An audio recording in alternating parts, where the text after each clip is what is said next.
Le prophète Mohammed a commencé à prêcher l'islam à la Mecque, la plus grande cité de l'Arabie.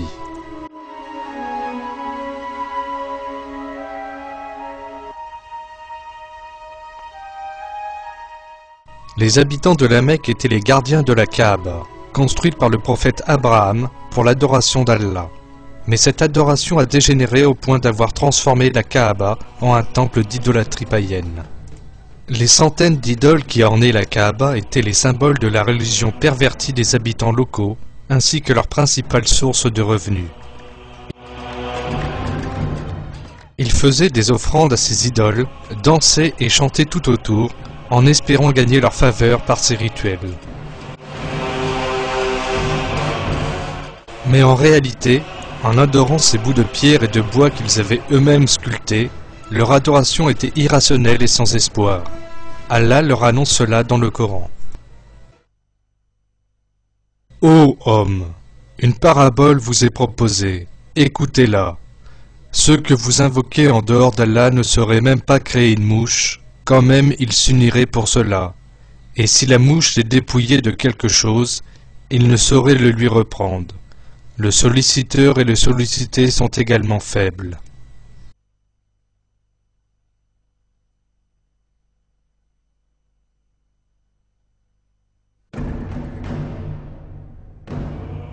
L'élite de la Mecque a tourné le dos à cette vérité et développé une fureur et une grande hostilité à l'encontre du prophète qui leur a apporté cette vérité.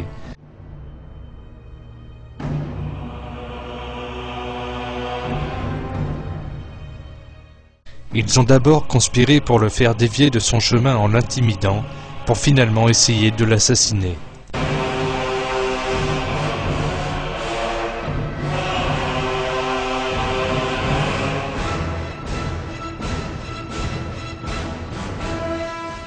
Plusieurs musulmans qui ont suivi le prophète Mohammed sont devenus des victimes de raids nocturnes sur leur maison, et plusieurs d'entre eux furent martyrisés.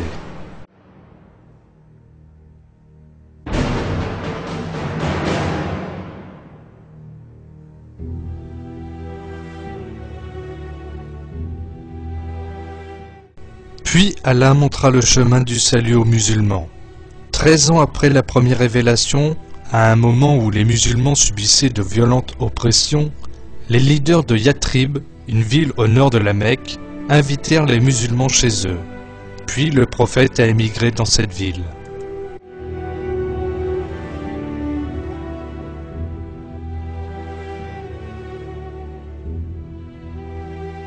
Cette ville, nommée plus tard Médine, allait devenir la nouvelle capitale de l'islam.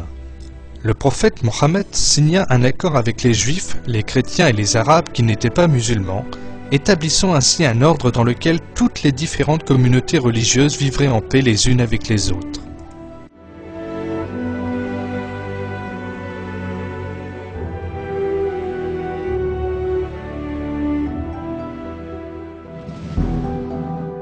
Au cours de ces 5 années qui suivirent, 3 conflits armés eurent lieu entre les musulmans de Médine et les idolâtres de la Mecque. Les païens mécois ont attaqué dans l'intention de tuer les musulmans jusqu'au dernier, espérant ainsi éradiquer l'islam de la surface du globe.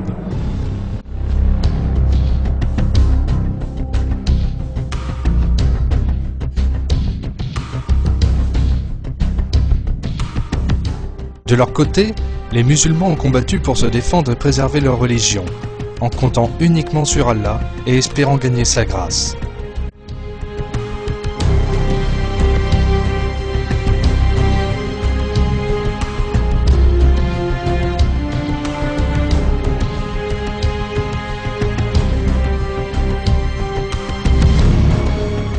Dans toutes ces guerres, les musulmans ont pris soin de ne pas infliger de souffrance aux innocents.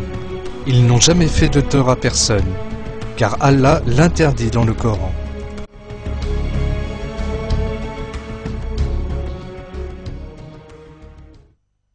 Combattez dans le sentier d'Allah ceux qui vous combattent et ne transgressez pas.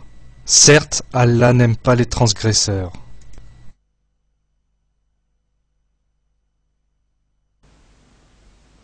Arap adetleri Selon la tradition arabe, chaque prisonnier de guerre devait être tué. Cependant, en suivant les commandements d'Allah dans la révélation, notre prophète a ordonné aux musulmans de les traiter correctement et de leur donner à manger de leur propre nourriture. La seule chose qui était demandée aux prisonniers lettrés était d'enseigner aux musulmans illettrés.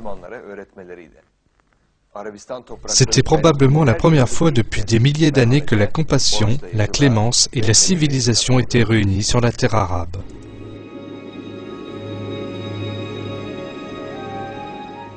Au fur et à mesure que le temps passait, la justice de l'islam et sa moralité raffinée se sont répandues en vagues à travers l'Arabie. La droiture, l'intégrité et la détermination des musulmans ont impressionné plusieurs tribus arabes et les ont menés à embrasser l'islam. L'armée de l'islam était devenue imparable et a marché vers la Mecque en l'an 630.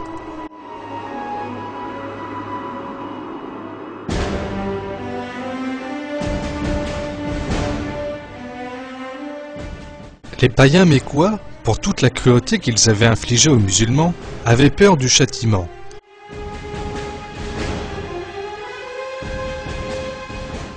Ils s'étaient donc enfuis, terrorisés par la vue de l'armée musulmane.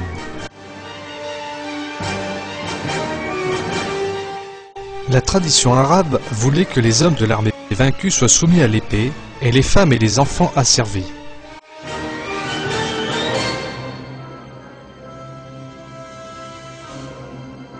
Les païens étaient certains que cela serait leur sort.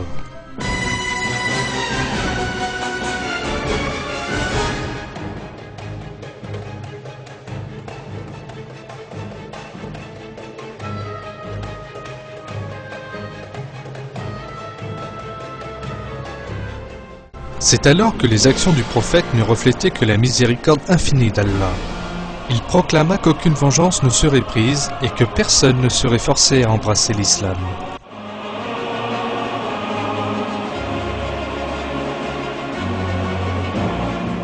Cet extraordinaire acte de pardon et de tolérance a impressionné les historiens occidentaux.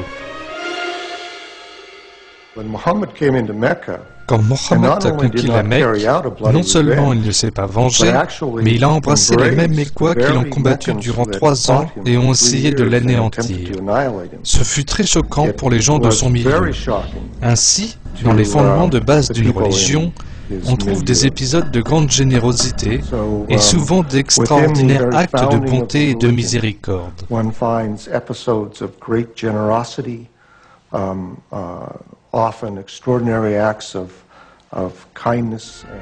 Le prophète Mohammed n'était pas venu pour punir les gens de la Mecque, mais pour les délivrer de leurs fausses croyances. Après avoir pris la ville, l'armée musulmane s'est dirigée directement vers la Kaaba. Le prophète Mohammed entra dans les saints lieux et détruisit toutes les idoles une par une.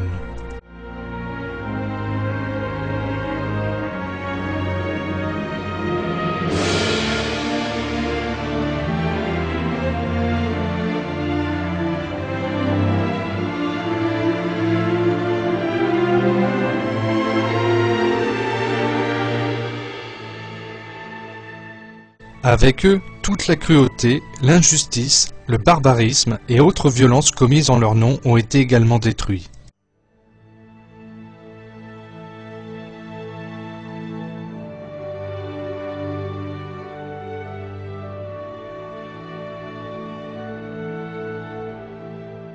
Grâce à l'expansion des valeurs coraniques en Arabie, toutes les injustices, les oppressions et les discordes du temps de l'ignorance ont disparu.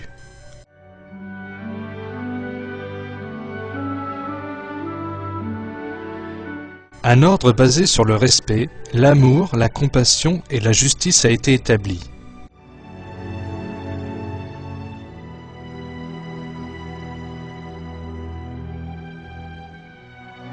C'est pourquoi cette période devait être appelée plus tard l'ère bénie.